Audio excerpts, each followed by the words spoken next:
Vamos lá, pessoal, nosso último bloco. Tem muita coisa para falar, então a gente tem que dar uma apuradinha aí, beleza? Então é o seguinte, retroação da DIC, tá? Retroação da DIC é muito importante. Veja bem, vamos supor que um advogado, a pessoa se passou no exame da ordem em 2015, 2010, números redondos, 2010, tá? E está divulgando lá para cá. Nunca pagou a previdência, nunca se inscreveu. E hoje ele quer pagar o atrasado. Chega no INSS e fala assim, INSS, quer me confessar com você aqui. Tudo bem. Eu sou advogado. É mesmo? É. Desde 2010. E aí? Nunca te paguei. É feio, né? Mas vamos dar um jeito nisso. O que você quer? Quero pagar o atrasado. Tá bom. Dá a tua identidade aqui. Você vai consultar assim, olha, você não está nem inscrito aqui pra gente. Não, mas eu advogo desde 2010. Eu quero pagar, eu trouxe o dinheiro aqui para pagar. Né? Claro, ninguém vai trazer o dinheiro no INSS, porque o INSS não aceita dinheiro, né? O INSS vai autorizar? Não, não vai. Por quê? Porque para isso, para poder pagar esse atrasado, o INSS vai fazer um processo, um procedimento chamado retroação da DIC. Então, esse segurado, no caso, exemplo do seu advogado, ele vai ter que trazer provas de que ele exerceu uma atividade remunerada. Como, por exemplo, a inscrição dele na OAB, o pagamento das unidades, uma certidão do Poder Judiciário, dos processos que ele trabalhou 2010 para cá. A INSS vai fazer uma análise dos documentos e vai ali autorizar ou não a pagar esse atrasado. Entenderam? Isso chama-se retroação da DIC. Agora, Rafael, vamos supor o seguinte, ele se formou em 2010 e fez a inscrição, mas nunca pagou. Vai no INSS hoje pagar todo atrasado. O INSS muito provavelmente só vai dar guia para ele. Por quê?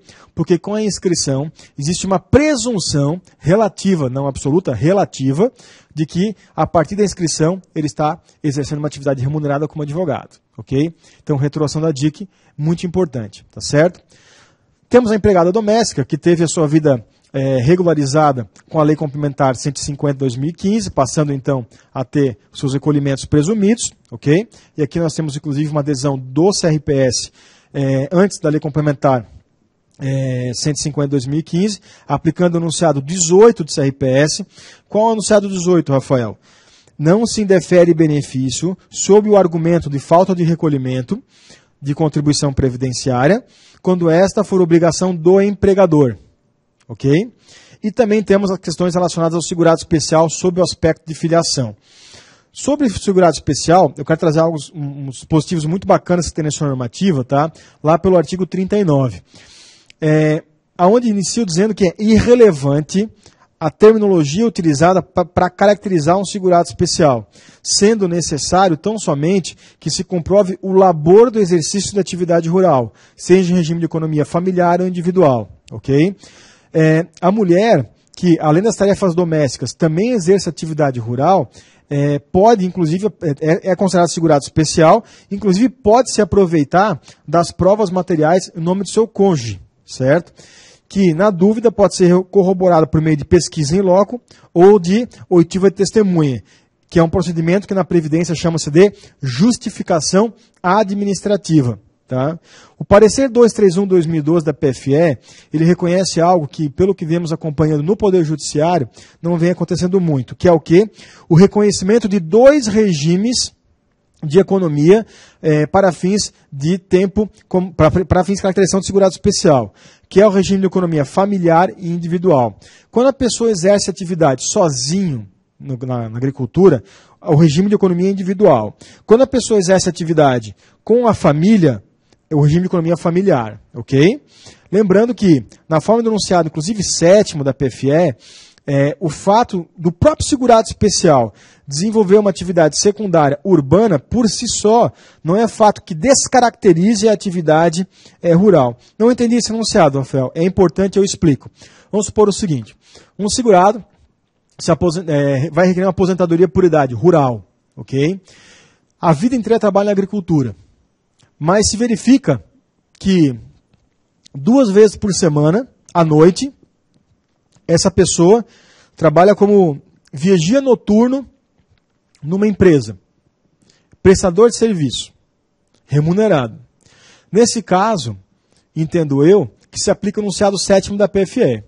Existe uma atividade secundária, que é uma atividade urbana, contribuinte individual, ele é vigia noturno lá de uma empresa, 2 vezes por semana. Entretanto, a atividade que lhe dá a subsistência de vida é a agricultura, e não esse.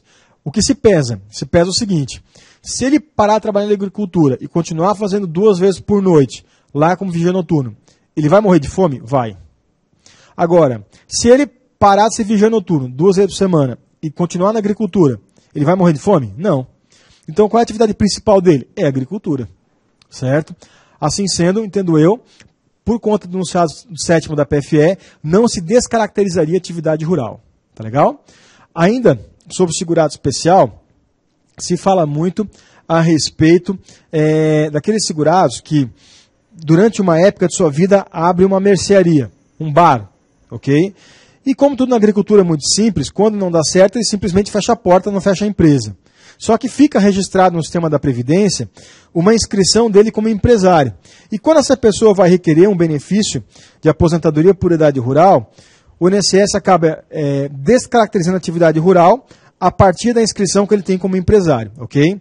Aqui se aplica, então, o artigo 53 da IN 77 de 2015, que fala o seguinte: a simples inscrição do segurado especial no CNPJ não será suficiente para descaracterizar a qualidade de segurado especial, se comprovado o exercício da atividade rural.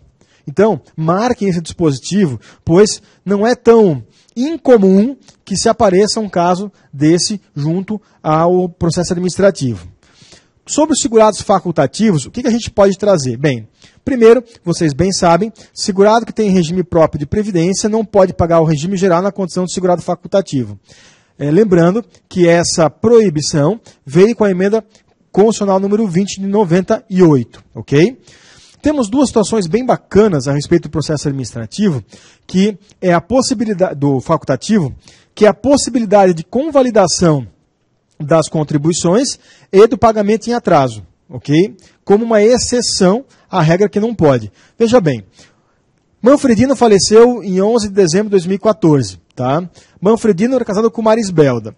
Manfredino só tinha o recolhimento para o regime geral como facultativo, feito da seguinte forma: junho de 2014 pagou em 20 de julho, julho em 20 de agosto, agosto em 20 de setembro e setembro em 20 de outubro. Ou seja, todas as contribuições foram feitas fora do prazo, ok? Rafael, qual seria o prazo? Até o dia 15 do mês seguinte. Então, junho de 2014 até 15 de julho, julho, 15 de setembro, setembro, 15 de outubro, outubro, 15 de novembro, tá? E por aí vai. Entretanto, e o INSS acabou indeferindo a pensão por morte porque o Manfredino morreu. Indeferiu porque não reconheceu nenhuma contribuição, porque as contribuições elas não se efetivaram. Facultativo, só se efetiva a contribuição com o primeiro recolhimento em dia, o que não ocorreu. Tá? Entretanto, poderíamos aplicar aqui o artigo 21, parágrafo 5º da Orientação Interna 168/2007, convalidando a contribuição para o mês do efetivo pagamento. Por exemplo, o seguinte: o facultativo é diferente do contribuinte individual. O advogado, por exemplo. Eu falei para vocês antes que o advogado ele tem a obrigação de contribuir em cima do valor que ele efetivamente aufere. Tá? Se a lógica é essa, então o mês de vencimento dele, tá? O mês de referência dele, vence do primeiro ao dia 15 do outro. Exemplo, vamos supor janeiro de 2017. Tá? Qual é o prazo efetivo de pagamento da contribuição de janeiro de 2017? De 1º de fevereiro ao dia 15 de fevereiro. Por quê? Porque ele tem que trabalhar o mês inteiro de janeiro para depois pagar em fevereiro. Só que essa lógica não se aplica ao segurado facultativo, que embora tenha a mesma data de vencimento, ou seja, até o dia 15 do mês que vem, do próximo mês, mês subsequente, né, ele pode pagar inclusive dentro do mês, porque o valor que ele paga é em cima do valor por ele declarado. Portanto, o mês de junho de 2014, ele pode pagar dentro de junho de 2014. O mês de julho de 2014, ele pode pagar inclusive dentro do mês de julho de 2014. Portanto, pessoal, se a gente convalidar essa primeira competência, junho de 2014, para julho de 2014, ela passa a ser em dia. E isso é permitido pela Orientação Interna 168 de 2007. E aí o benefício acaba sendo concedido. Tá? E a outra possibilidade da questão do facultativo é sobre o pagamento em atraso. A regra, gente, e isso é uma regra que vocês vão escutar da maioria dos professores e servidores, é o quê? Que o segurado facultativo não pode pagar em atraso. Ponto. E está correto. Qual é a exceção? A exceção é de que, se entre o fim de uma contribuição como facultativo e o reingresso como facultativo não ter ultrapassado 6 meses, que é o período de graça do segurado facultativo, tá? Pode-se pagar esse atrasado. Então, aqui eu trago um exemplo. Sobrou 4 meses, para ele completar 35 anos do Manfredino, tá? E ele pede para pagar o atrasado, ok? Vai poder pagar o atrasado? Vai. Por quê? Porque está dentro do período de graça entre uma contribuição e outra. Certo? Sobre o facultativo, nós temos o segurado de baixa renda. E esse eu já conversei com vocês no nosso comecinho da aula. Então, podemos passar, porque eu já expliquei isso a vocês. O que eu preciso falar de exceção ao segurado de baixa renda, em face do conceito que já foi passado, é o seguinte. Muitas vezes consta no CadÚnico uma renda lá de 200, 300 reais ou 100 e poucos reais. Tá? Só que essa renda que consta lá, que foi incluída pela assistente social do município, que é a responsável por fazer a alimentação do CadÚnico, ela é oriunda do Bolsa Família. Só que, pelo memorando circular no 26 de 2014, os valores oriundos do programa de transferências de renda não podem ser considerados para fins de CadÚnico. Portanto, é um erro da assistente social em colocar como renda pessoal o valor oriundo do Bolsa Família. Só que o INSS não sabe, não conhece o memorando, mas não sabe qual é a origem daquela informação da renda pessoal no CadÚnico. Por isso é importante vocês que operam o direito comprovar e explicar que às vezes ocorre um erro formal ali junto ao CadÚnico quando foi informado renda e na verdade não tem. Tá certo? Fica a dica, memorando circular no 26. Sobre manutenção e perda da qualidade de segurado, sob a ótica do processo administrativo, tá? O que a gente quer passar para vocês, que é muito bacana, é o artigo 137, inciso 1º, que acaba sendo mais benéfico do que o artigo 13, inciso 1 do decreto e o artigo 15, inciso 1º da lei, que falam que tão somente mantém a qualidade de segurado, independentemente de contribuição de quem está em gozo de benefício, tá? Porque o artigo 137 faz uma interpretação extensiva de direito, incluindo a manutenção da qualidade de segurado aos benefícios indenizatórios, como o auxílio acidente ou auxílio suplementar. Lembrando que, como são indenizatórios, tanto o auxílio suplementar quanto o auxílio acidente, eles podem ser concedidos em valor inferior a um salário mínimo. Ok? O inciso 2 do artigo 137 traz como benefício, que prorroga por mais 12 meses após a cessação desse, também o salário maternidade. Mesmo o segurado que tenha gozado do salário maternidade na condição, por exemplo, de facultativo. Cessando o benefício salário maternidade, a IN estabelece para ele a possibilidade do período de graça de 12 meses. Ok? Ali não tem mais nada de diferente daquilo que traz o dispositivo da lei e do decreto junto à instrução normativa. Agora, esses prazos de período de graça, eles podem ser prorrogados, como a gente já comentou antes, ok? Pela instrução normativa do INSS, quais seriam as possibilidades de prorrogação? A primeira é se eventualmente constar no órgão próprio do Ministério do Trabalho e do Emprego, a comprovação dele de que o desemprego foi involuntário. E como se comprovará isso? Né? De duas formas. Ou com recebimento do seguro-desemprego, ou com registro no SINE. SINE é Sistema Nacional de Empregos. Só que os registros do SINE, gente, tem que ser feito dentro do período de graça originário. Exemplo, o segurado contribuiu como empregado de janeiro de 2010 a dezembro de 2010, ok? Cessou a contribuição. Qual é o período de graça dele? 12 meses. Dentro desses 12 meses, se ele fizer o registro do SINE, tá? No SINE, ele tem mais 12 meses do período de graça. Lembrando que esses mais 12 meses do período de graça não contam a partir do registro do SINE, e sim prorrogam os 12 meses iniciais que foram concedidos em seu favor. Tá legal? Ainda, para fins de caracterização de início de contagem de prazo do período de graça, é necessário que vocês entendam que o período de graça ele começa a contar a partir do mês seguinte ao da cessação da contribuição. Então, a pessoa contribuiu de 1º de janeiro de 2010 a 30 de maio de 2010. 5 meses. Tá? Eu começo a contar o período de graça a partir de junho de 2010. Tá certo? O facultativo, após a cessação da contribuição, do benefício por incapacidade ou do salário maternidade, também terá o prazo de 12 meses de período de graça. A regra é que o segurado facultativo tem um período de graça de 6 meses. Tá? Agora vamos supor o seguinte, o segurado facultativo, tá? Pagou lá 1 ano e meio, 2 anos, nessa categoria. Entrou em salário maternidade, uma mulher, entrou em salário maternidade, 120 dias. Cessou o salário maternidade. Qual vai ser o período de graça após a cessação do salário maternidade? 12 meses. Rafael, mas a pessoa pagou como facultativo. É 6? Não, não é 6. A IN diz que, mesmo ele sendo facultativo, ou ela sendo facultativa, cessou um benefício por incapacidade, ou um benefício salário maternidade, o prazo do período de graça, ele passa a ser de 12 meses, ok? Aqui, mais adiante, trago uma adesão do Conselho, onde a conselheira aqui, da Câmara de Julgamento, entendeu que, pela prova testemunhal, seria possível, e não só pelo registro ou próprio Ministério do Trabalho, a prorrogação do período de graça por mais 12 meses. Entretanto, aqui, a decisão restou negada ao segurado, porque a prova testemunhal constatou que ele exercia uma atividade remunerada, mas não pagava. Portanto, ele não estava na condição de desemprego involuntário, muito pelo contrário. Estava na condição de devedor da Previdência, inclusive. Ok? Aqui existem mais algumas circunstâncias relacionadas ao período de graça, mas o que eu quero frisar para vocês é o ponto 5, o 6 e o 7. O ponto 5 é um enunciado do Conselho de Recursos, né? Enunciado 31, que fala do direito ao salário de maternidade para a mulher desempregada, independentemente da forma com que ela foi desligada da empresa. Pois vocês sabem que, se a segurada informar no requerimento de salário de maternidade, na condição de desempregada, que o último vínculo dela foi rescindido sem justa causa e o fato gerador, ou seja, a gravidez se iniciou lá dentro do vínculo empregatício, o INSS vai negar por entender que a responsabilidade do pagamento do salário maternidade é do empregador, ok? Pelo enunciado 31, o Conselho tem que conceder, só tem que tomar uma única precaução, que é evitar o pagamento de duplicidade, onde na saída pode ter sido indenizado o salário de maternidade. Então, é recomendado que se apresente ou o termo de rescisão contratual ou uma pesquisa em loco junto à contabilidade para verificar essa informação.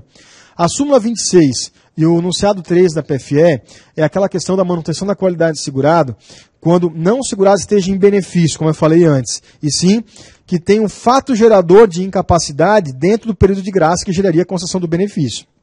Esse aqui é aquele exemplo, pessoal, que eu citei para vocês antes, quando eu falei sobre a pensão por morte. Vocês lembram? Então, carência. Carência, gente, é o número mínimo de contribuição, certo? Então, aquele que deve ser efetuada pelo segurado, sempre em que for requerido algum benefício previdenciário. Basicamente, nós não temos benefícios dentro de carência, né? Todos os benefícios quase exigem carência. Rafael, você está enganado, porque nós temos lá, por exemplo, o salário maternidade para a mulher empregada, avulsa e doméstica. A lei fala, isento de carência. Não, tudo bem, a lei fala. Mas no fim das contas acaba sendo 10 também. Né? Porque esses segurados vão ter uma contribuição na sua filiação, vamos supor que a mulher nunca contribuiu na sua vida. Tá?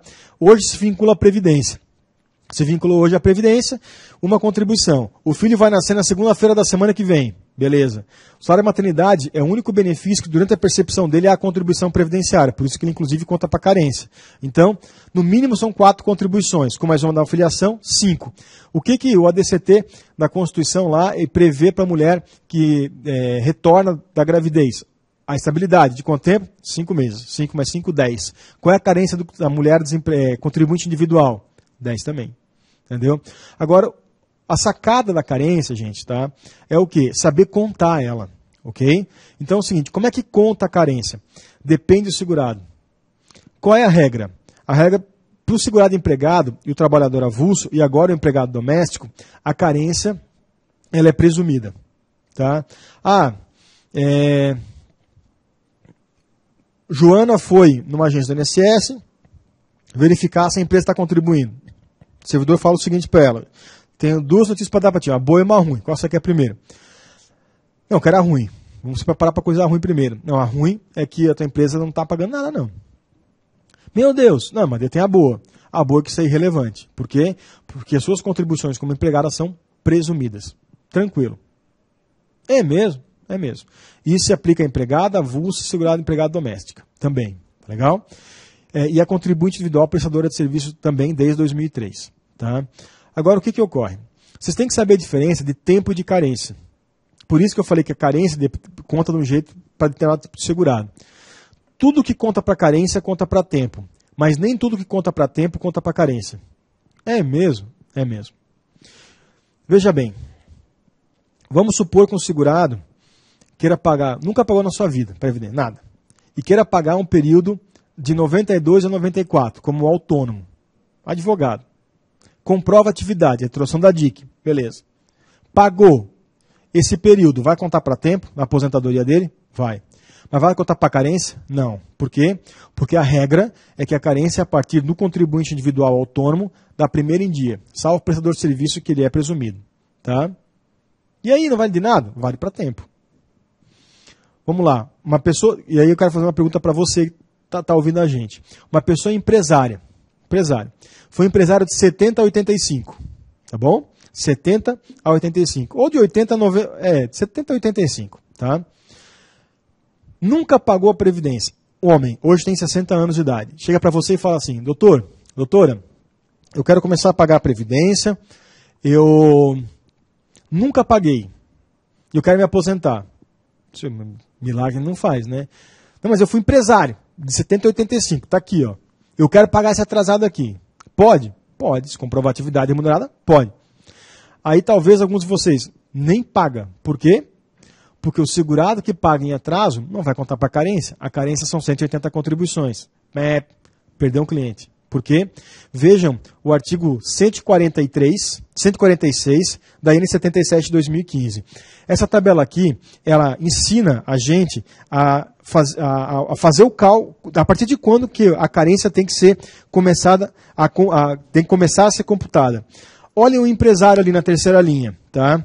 Ali está escrito: a partir de indefinido, ou seja, desde lá de trás, até 24/7/91, início do cálculo da carência, data da primeira contribuição, data da filiação. Ou seja, é irrelevante o fato do segurado, no caso empresário, ter a primeira em dia ou não para antes de 91. Rafael, quer dizer que se esse meu cliente pagar a primeira em dia, não pagar a primeira em dia, pagar tudo atrasado hoje, um período de empresário de 70 a 85 e tiver 65 anos de idade, tem que se aposentar? Claro. Porque está escrito na própria IN. Tá? Então essa tabelinha aqui, gente, que a gente passa para vocês, é muito importante. Sempre que vocês forem fazer o cálculo da carência, é importante que vocês verifiquem aqui quando começa e quando termina o cálculo da carência. Se vocês olharem ali o empregado, vai aparecer a partir de indefinido até sem limite. Filiação. Como eu disse para vocês, o empregado, como o avulso da linha de baixo, a carência ela é presumida. É irrelevante o fato da pessoa ter primeiro em dia, não ter primeiro em dia, não ter nada. Tá legal? Então, fica a dica para vocês aí. Segunda fase do processo administrativo, fase instrutória. Gente, a gente está dando uma corridinha aí porque estamos no último bloco com um pouquinho tempo aí para falar. Fase instrutória. Bem, a fase instrutória, como prevê lá o dispositivo no artigo 587, ela tem que ocorrer de forma menos onerosa ao segurado e o servidor responsável por estar proferindo, né, a instrução do processo administrativo, ele tem que facilitar a vida do segurado, tornando o processo administrativo de forma menos onerosa ao seu segurado. Prova disso é o artigo 563 da Instrução Normativa, que é um dispositivo muito bacana, tá? Onde ele fala a respeito da questão da revisão. Isso é um dispositivo que foi alterado pela IN 77 de 2015. E aí eu trago uma decisão um pouquinho mais à frente, essa aqui, e eu vou contar o caso para vocês. Vamos supor que uma pessoa se aposentou em 2011, por tempo de contribuição. 2011, tá? Se aposentou com 35 anos de contribuição. Em 2015 ou 2016, essa pessoa entra com pedido de revisão, tá bom? No pedido de revisão, versa sobre o seguinte fato. Ele é engenheiro civil, tá? E ele quer o tempo especial. Só que ele é engenheiro civil contribuinte individual, autônomo. Rafael, engenheiro civil especial? É especial. E até 95 ele enquadra pela atividade profissional, bastando comprovar o exercício da atividade. É mesmo? É mesmo. E aí o que acontece? A Junta de Recursos negou provimento, por entender que não cabe enquadramento, e a Câmara de Julgamento deu provimento. Ó, é especial, ponto. Só que o que ocorre? O pedido de revisão dele foi em 2014, 2015. E esse pedido de revisão, quando o segurado interpôs o pedido de revisão, foi quando ele apresentou as provas de que ele exercia atividade de engenheiro. E agora? Porque existe aquela máxima de que quando o segurado apresenta novos elementos, os efeitos financeiros correm a partir da apresentação dos novos elementos. Quando não há novos elementos, corre desde lá de trás, os efeitos financeiros. E aí, ele apresentou os documentos só a partir de agora. Como é que faz esse troço aí? Bem, nesse sentido, tá? O que fala a IN hoje? No artigo 563, fala que não é considerado novo elemento quando o INSS já tinha ciência de um fato, inclusive no sistema CNIS. E nesse caso desse segurado, tinha no processo um CNIS, a informação de que ele era engenheiro civil. E o INSS deveria, por disposição da própria IN, ter feito uma carta de exigência e pedido para ele apresentar os comprovantes de que ele era empresário engenheiro civil desde 72. Portanto, a decisão da Câmara que vem aqui, vem no sentido de reconhecer, inclusive, os efeitos retroativos desde a época em que ele se aposentou. Okay? Na fase instrutória, por disposição do artigo 38, da Lei 9784, o segurado pode juntar documentos, requerer diligência, requerer perícia. Rafael, então, eu posso pedir uma visita técnica junto ao processo, no processo administrativo? Pode. Artigo 38. E pro conselheiro ou pro servidor do INSS não deferir o pedido de prova que vocês estão solicitando, ele tem que fundamentar. Só vai ser negado o pedido de prova feito pelo segurado se essa prova for considerada impertinente, desnecessária ou protelatória, ok? Então, como eu disse, vocês podem estar solicitando a inspeção no posto de trabalho e é importante que vocês tenham em mente o artigo 41 da Lei 9784, porque muitas vezes o Conselho de Recursos converte em diligência para o INSS fazer, por exemplo, uma pesquisa numa prefeitura, para verificar um fato, uma pesquisa numa empresa, converte em diligência para, enfim. Só que quando o INSS converte em diligência para isso, o Conselho de Recursos converte em diligência para isso, o artigo 41 da 9784 diz que o segurado tem que ser avisado no prazo de no mínimo de 3 dias úteis antes de ocorrer a diligência para, se quiser, se fazer acompanhar. Caso contrário, data máxima vênia, a diligência, se não favorável ao segurado, seria nula. Ok? Fica aí a dica para vocês. E mais uma decisão. Certo? Eventualmente, a regra, quer dizer, é que o INSS esteja proibido de reter documentos. Tá?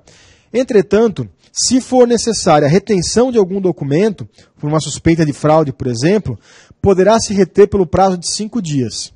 A exigência, como nós falamos, ela é obrigatória no prazo de 30 dias, podendo ser prorrogável por mais 30, no caso de falta de documentação.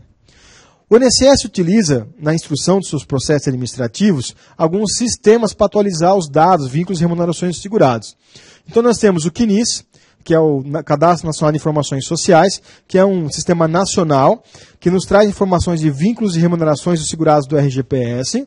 Nós temos o sistema Plenos, que é um sistema de benefícios do regime geral. O SARCE, que é o Sistema de Acerto e Recolhimento de Contribuinte Individual, utilizado para alterar o CNIS. Nós temos, no que diz respeito à inclusão ou exclusão de contribuição como contribuinte individual facultativo. Nós temos o sistema Prisma, que é um sistema local de cada agência. É um sistema utilizado para fazer a habilitação dos benefícios previdenciários, como o SAB e CIUCIB. O SAB é Sistema de Acompanhamento de Benefícios por Incapacidade. E o CIB é Sistema Integrado de Benefício. São sistemas utilizados para fazer a habilitação e o processamento e a manutenção dos benefícios de auxílio-doença e os benefícios assistenciais. Okay? É importante que o CNIS do segurado esteja sempre atualizado. Pelo Decreto 6722 de 2008, tudo que está no sistema CNIS vale como prova ao segurado. Okay? Então, muitas vezes o CNIS pode ser utilizado não só como prova de tempo de contribuição ou de salário de contribuição, mas também prova de própria dependência econômica não estável, desde que conste, por exemplo, o mesmo endereço. Então, ouvimos falar de um caso muito interessante de uma senhora e um senhor que moravam numa comunidade no estado do Rio de Janeiro, onde não tinha nenhuma prova. Ele morreu e ela não tinha nenhuma prova, certo? E a gente sabe que para fins de pensão por morte, o segurado tem que apresentar no mínimo 3 provas, ok? Nessa circunstância, nessa tocada, ela não tinha nada mesmo. Nem prova de mesmo endereço, porque não tinha nome de rua na comunidade onde eles moravam. E a prova meramente testemunhal não pode ser utilizada para fins de comprovação de união estável. Rafael, testemunha. Não dá. Tem que ter um mínimo início de prova. Nesse caso, verificou-se o quê? Que eles eram aposentados, os dois, e constava no sistema QNIS a informação de que os dois tinham o mesmo endereço. Então, nesse sentido, como o QNIS é prova para o segurado, foi utilizado a informação de mesmo endereço como início de prova, foi autorizado o processamento da JA, que é a oitiva de testemunha, e foi deferido o processo que as testemunhas comprovaram a união estável. Então, é muito importante a questão do QNIS para várias circunstâncias, tá certo? Sempre que, eventualmente, você dá entrada num sistema, tá, no INSS, como é que o sistema lê? Primeiro, o servidor utiliza o sistema Prisma busca informação no QNIS, o QNIS volta para o Prisma, no sistema Prisma é definido, ou concedido ou negado, e a informação vai para o sistema Plenos, como está disponível ali no próximo slide de vocês. É possível vocês fazerem a alteração do QNIS, tá, previamente, antes da entrada num benefício. E aí, basta vocês preencherem esse formulário que está disposto na IN 77 de 2015, tá? Trazendo o que vocês querem. Então, isso aqui seria uma alteração preventiva do QNIS. Ou o QNIS pode ser alterado na ocasião do requerimento de um benefício. Tá bom? É importante vocês também saberem que o artigo 684 da IN 77 de 2015 define que sempre que um segurado declarar que fatos, dados, documentos que vão auxiliar na instrução do seu processo administrativo estiverem em um outro processo, na própria ou em outra administração pública, o INSS tem o dever de proceder de ofício à obtenção dos documentos. Rafael, como assim? Explico. Vamos supor que vocês estão representando um segurado que quer requerer uma aposentadoria por tempo de contribuição com tempo rural. Só que os documentos rurais estão no processo do irmão do cliente de vocês, que requereu o benefício num estado a 900 quilômetros. E agora? Tem que ir lá buscar os documentos? Não. Vocês vão dar entrada na agência do INSS, da região de vocês, e vão dizer, os documentos rurais estão no documento do irmão, meu nome do meu é tal. O INSS vai localizar o número do benefício e vai pedir para aquela agência a cópia dos documentos para fazer a instrução do processo do cliente de vocês. Isso é o que prevê o artigo 684 da IN 77 de 2015. Tá bom? Para vocês terem acesso ao QNIS, tem duas possibilidades. A primeira é ir numa agência do INSS e requerer o QNIS. E a segunda é ir numa agência do INSS e fazer o cadastro seu ou do cliente de vocês pelo CAD-senha. Então, no CAD-senha, vocês passam a ter acesso ao QNIS remotamente do escritório da casa de vocês. Para fazer o CAD-senha, a primeira vez vocês vão ter que ir numa agência para fazer o registro da senha de vocês. Mas a partir de então, é desnecessário que vocês vão numa agência do INSS. Com o CAD-senha, vocês conseguem fazer a pesquisa do QNIS de vocês ou do cliente de vocês remotamente. Dentro do sistema Plenos, nós temos módulos de consulta, como PESNOM, pesquisa por nome do segurado, pesquisa pelo NIT ou pesquisa pelo CPF, para verificar o quê? Se o segurado já teve algum benefício concedido ou negado em seu favor. Dentro do sistema Plenos, nós temos a consulta de dados básicos do benefício, que é o COMBAS, e informações gerais do benefício, que é a INFIBEM. Essas duas telas do sistema Plenos, que estão disponíveis ao segurado ou ao seu procurador mediante a apresentação de mandato de procuração, elas são tiradas em face de benefícios concedidos. O CONREV é quando já teve módulo de consulta para verificar se já teve uma revisão em favor do segurado. O histórico de ocorrência seria para verificar se houve alguma ocorrência no benefício, como a suspensão de pagamento, alguma coisa nesse sentido. O histórico de consignação, o ICNS, é para verificar quais são as consignações que estão sendo feitas diretamente no benefício do segurado.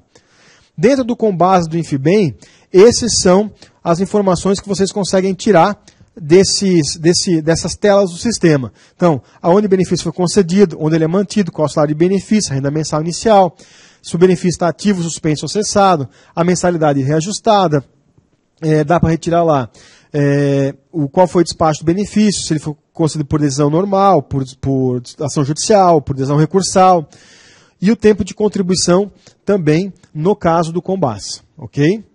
Dentro do CONREV, tem uma modalidade chamada RevCit. No RevCit é para verificar se aquelas revisões que já estão definidas, consagradas e reconhecidas pelo INSS já foram feitas ou não, como, por exemplo, a revisão do artigo 29. Ainda dentro do sistema Plenos, vocês conseguem tirar um histórico de complemento positivo, caso o segurado tenha a receber um valor atrasado, que seria um complemento positivo no seu benefício. Um SCAL, que é o histórico de cálculo, que nada mais é do que a carta de concessão do benefício. Um histórico de atualização, ISATU. Um SMED, que é o histórico médico. E o SCRE, que é o histórico de crédito. Ok? E como eu disse para vocês, o SAB ele trabalha em cima dos benefícios por incapacidade. E o CIB dos benefícios assistenciais. Ok? O segurado, pelo artigo 38 da Lei 9784 de 99, ele pode requerer, inclusive em respeito ao princípio da verdade real, a pesquisa em loco para eventualmente comprovar algum fato ou dado para ser incluído ou excluído dentro do CNIS. Outra modalidade que pode ser requerida ao segurado para complementar a prova é a JA, chama-se justificação administrativa. A JA ela pode ser utilizada para reconhecimento de tempo de contribuição, dependência econômica, união estável e prova de identidade. Só que a JA ela só vai ser autorizada mediante a apresentação do início razoável de prova material.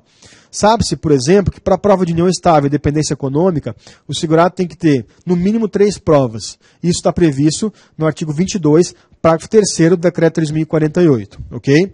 Mas o segurado só tem uma. Se o conselheiro ou o INSS entenderem que essa uma perfaz o início razoável de prova, pode ser substituída as outras duas pela prova testemunhal. Tá certo? Qual é o roteiro da JA? Você faz o requerimento, que é esse aqui, está disponível no site do INSS. Ele é autorizado pelo gerente executivo ou pelo chefe da PS, da agência. Essa autorização vai ser feita baseado na apresentação do início de prova material. É designado o servidor, processada a justificação e homologada quanto à forma ou quanto ao mérito. A homologação quanto à forma ela é feita pelo servidor que fez a justificação administrativa. A homologação quanto ao mérito é feita pela pessoa que autorizou a JA. Ok? A entrevista. Sempre que se tem um benefício com tempo rural, obrigatoriamente tem que ser feita a entrevista. E após a conclusão disso tudo, onde se extrata um tempo de contribuição, aqui eu fiz para vocês um modelo de extrato de tempo de contribuição. Tá? A gente tem que saber entender um extrato de tempo de serviço. É importante que vocês saibam que nem sempre aquilo que consta no extrato de tempo de serviço quer dizer que foi considerado em favor do segurado. Aqui eu trouxe um exemplo que muitas vezes embaixo do vínculo vocês vão ver ali o negócio escrito SP/RD. O que é SP/RD? SP é solicitação de pesquisa e RD, requisição de diligência. Significa que o vínculo não foi tratado no CNIS. Existe alguma extemporaneidade no vínculo. Então, ele vai migrar do CNIS para o tempo de serviço, mas não vai ser considerado para qualquer efeito no extrato de tempo de contribuição. Notem que no campo direito, ali em azulzinho, está 0 ano, 0 mês, 0 dia. Por quê? Porque não vai ser considerado nada em favor do segurado, tendo em vista que o vínculo está extemporâneo. Então, muito cuidado quando vocês lerem o extrato de tempo de contribuição, para vocês saberem que nem tudo que está no tempo de contribuição quer dizer que foi provido ao segurado. Ok? Também dentro do extrato de tempo de contribuição, vocês têm que saber a respeito do enquadramento de tempo especial. Então, muitas vezes vocês vão ver lá, o tempo especial, aqui está o período comum, de 1/2/91 a 28/4/95, tá? E aí, embaixo tem código anexo 242 enquadrado. E aqui tem 3 linhas. Aliás, o que significa as 3 linhas ali no tempo de serviço? Ok? A primeira linha é o tempo comum que se refere ao vínculo. No caso, o tempo comum do vínculo é 4 anos, 2 meses e 28 dias.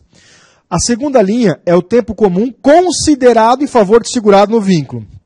Então, foi considerado 4 anos, 2 meses e 28 dias. E a terceira linha é o tempo convertido. Ou seja, nesse caso, o multiplicador é 41,4, foi para 5 anos, 11 meses e 9 dias. Tá bom? Na fase decisória, o artigo 687 determina que o INSS sempre conceda o melhor benefício que o segurado fizer jus. Lembra no começo da nossa conversa, quando eu falei a respeito da aplicabilidade do princípio da universalidade da cobertura do atendimento? Então, está previsto explicitamente na própria IN, no artigo 687. Ok? Então, o INSS ele cumpre a IN, portanto, tem que sempre otimizar a concessão de qualquer benefício previdenciário. As decisões do INSS elas têm que ser explícitas, conforme prevê o artigo 691 da IN 77/2015, tem que haver a fundamentação e análise da prova, e a motivação tem que ser clara e congruente. 30 dias para definir, podendo ser prorrogado por mais 30. Tudo isso no artigo 691, ok? E na fase recursal? Bem, o Conselho de Recursos, como eu disse anteriormente, que ali está da Previdência Social, mas hoje é do Seguro Social, ele é vinculado à lei, decreto, portaria ministerial, súmulas vinculantes, enunciados, pareceres da AGU quando ratificado pelo Ministro do Estado. Portanto, exerce um controle jurisdicional e faz uma discricionariedade relativa nas suas decisões. Já o INSS tem outras vinculações. Ele é vinculado a atos administrativos como IN, OI, memorândum circular e por aí vai. Nós temos duas instâncias, como já falei para vocês, as juntas de recurso e as câmaras de julgamento. Acima disso, nós temos o Conselho Pleno. Mas o Conselho Pleno não pode ser considerado um terceiro grau de jurisdição, porque o Pleno basicamente julga o quê? Uniformização de jurisprudência, pedido de reclamação e perda de mandato, ok? Para vocês terem uma ideia, no ano 2014, nas juntas de recursos foram recebidos 74.800 processos e foram julgados 79 mil. Rafael, julgou mais do que recebeu? É, porque tinha um resquício do ano anterior, tá? Desses, gente, nós tivemos 22% provido ao segurado e 6% parcialmente provido ao segurado. Portanto, nós tivemos, já em primeira instância, 28% ou de provimento ou parcial provimento ao segurado. Ok? Na Câmara de Julgamento, nós recebemos em 2014 36.275 processos e foram julgados 34.247. Quando o recurso especial foi feito pelo INSS, porque o INSS, quando a junta dá provimento em primeiro grau, o INSS pode recorrer para a Câmara para reformar a decisão. Tá? Destes, foram negados por INSS praticamente 60%. Ou seja, mantidos 60% daqueles 28%. Agora, quando é o segurado que recorre, foi alterada a decisão da junta, que tinha sido negado, ou seja, daqueles 72% que foram negados ao segurado, foram revertidos 38%. Portanto, se vocês forem fazer um percentual, basicamente, pelos índices que nós temos em 2014, o índice de provimento e parcial provimento de última instância ao segurado parece ser, inclusive, maior que o próprio Poder Judiciário. Ok? Bem, o segurado ele pode formular, inclusive no recurso, novas alegações, juntar novos documentos, novo PPP, novas provas rurais, que não são considerados novos elementos. Tá? O recurso deve ser interposto preferencialmente perante a agência do INSS que proferiu a decisão. Ok? Em que pese, hoje, como tudo é agendado, automaticamente o sistema, quando vocês agendam, vai agendar para a agência que indeferiu o benefício. Tá? Admitir ou não o recurso é prerrogativa do Conselho e não do INSS. Então vamos supor o seguinte, o segurado, ele entra com... Vocês vão ver que o prazo de recurso é 30 dias da tomada da ciência da decisão e não da tomada da decisão. Tá? Aí vamos supor que o segurado ele tomou ciência e requer o recurso administrativo depois de 45 dias, ou seja, é intempestivo. Aí o servidor fala assim, olha, meu senhor, não vou nem protocolar o recurso do senhor porque é intempestivo. Ele pode? Não, não pode. Por quê? Porque, inclusive, no regimento interno, traz a possibilidade, no artigo 3, inciso 2, de ser relevada a intempestividade. Entenderam? Então, admitir ou não o recurso é uma prerrogativa do Conselho e não do INSS. Tá certo? Dentro do Conselho de Recursos, nós temos umas questões muito bacanas. E aí eu trago aqui um ou dois exemplos para vocês. A primeira sobre tempo especial. Veja bem, o Supremo Tribunal Federal, há algum tempinho atrás, julgou sobre o EPI. O que se julgou no Supremo Tribunal Federal? De que, se a empresa fornece o EPI, descaracteriza-se o tempo especial, com exceção do ruído. Correto? Correto. Agora, olha só. O que fala o enunciado 21 do Conselho, em que eu falei para vocês, em que nós somos obrigatoriamente vinculados. O simples fornecimento do EPI pelo empregador não exclui a hipótese de exposição do trabalhador aos agentes nocivos à saúde, devendo ser considerado todo o meio de trabalho. Portanto, o enunciado 21 do Conselho, ao qual nós somos obrigatoriamente vinculados no Conselho de Recursos, nos traz que o EPI não afasta o direito ao reconhecimento de tempo especial em qualquer agente físico, não só em ruído, mas também no químico e no biológico. Então, fica a dica para vocês. Ainda sobre o Conselho de Recursos, tem a questão do laudo. Tá? Veja bem, o STJ recentemente decidiu que o fato de segurado apresentar o PPP já é suficiente, não sendo necessário juntar do lado técnico. Gente, isso já era uma coisa aplicada no Conselho de Recursos há muitos anos. Porque a própria edição normativa do INSS diz que o PPP ele vem para substituir o laudo.